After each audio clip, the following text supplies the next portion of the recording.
Hello, ladies and gentlemen, and welcome to another episode of Let's Play Warframe. I'm your host with the most, as always, Francois878, and today I'm bringing you a slightly delayed video on the Daikyu bow, the new longbow introduced in Update 16.5.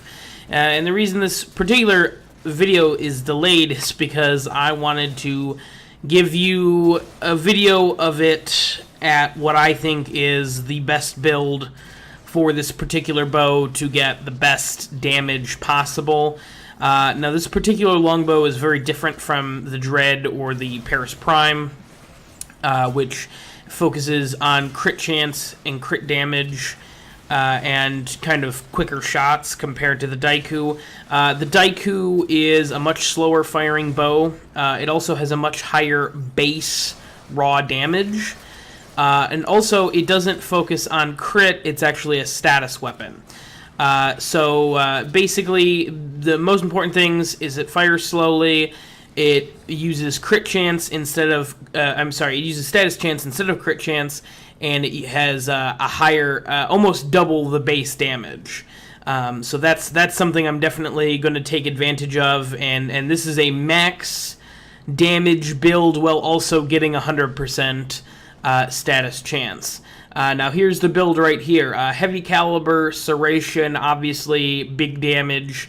You do lose that accuracy, but for this particular bow, I would recommend, mid-range. None of the bows in the game are really meant for really long-range engagements. Split chamber, obviously, you want that extra damage, that extra shot.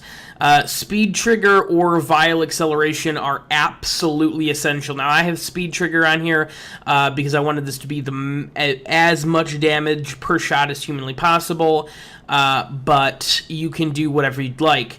As far as the next four modifications, I used 2 of the 90% elemental mods and 2 of the 60-60 dual stat mods. Now, whichever ones you want to do, that's up to you. I don't think it matters. That particular build required 4 Forma in order to achieve. So it's a lot of work. Personally, I really like this bow. Is it like a top tier? Is it on the same level as the Dread and the Paris Prime? Not quite. The damage is fairly decent. You'll be hitting anywhere between 5 and 12 on a body shot. 5 to 12,000 damage on a body shot, depending on the enemy. And with that particular build, you will be hitting status effects every single time, which is extremely handy. Status effects don't fall off based on enemy level. Crit damage, as enemy level increases, their resistance to your damage increases, so later on, crit damage is a little bit less useful. Versus status chance, the status effects always apply regardless of enemy level. This bow can also not be fired mid-charge. The Dread and the Paris Prime, you can fire at any charge at reduced damage, though I believe most people just charge the arrow up anyways. So that's something you have to keep in mind, that the Daikyu does not allow you to fire a mid-charged shot. You can't do it with the Daikyu, so you have to be careful with that.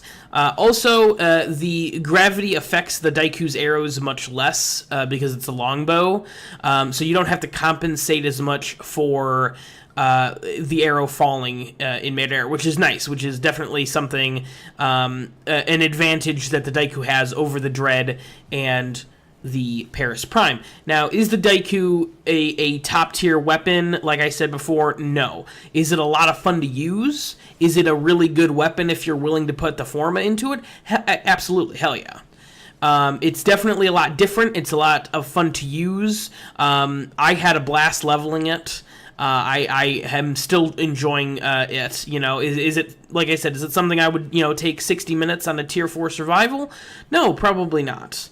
but it is a lot of fun, and it will get you decently far. I would say upper mid-range level, definitely. Or lower top tier, perhaps. But that's going to be pretty much it. I do recommend using frames with good CC, good crowd control, because it's close range combat's a little iffy. So like with Banshee, you can just sonic boom everybody away. Vauban, Nova, people with good crowd control tend to be able to use this bow a little bit better because they can, control how the enemies move, and they have more time to set up shots.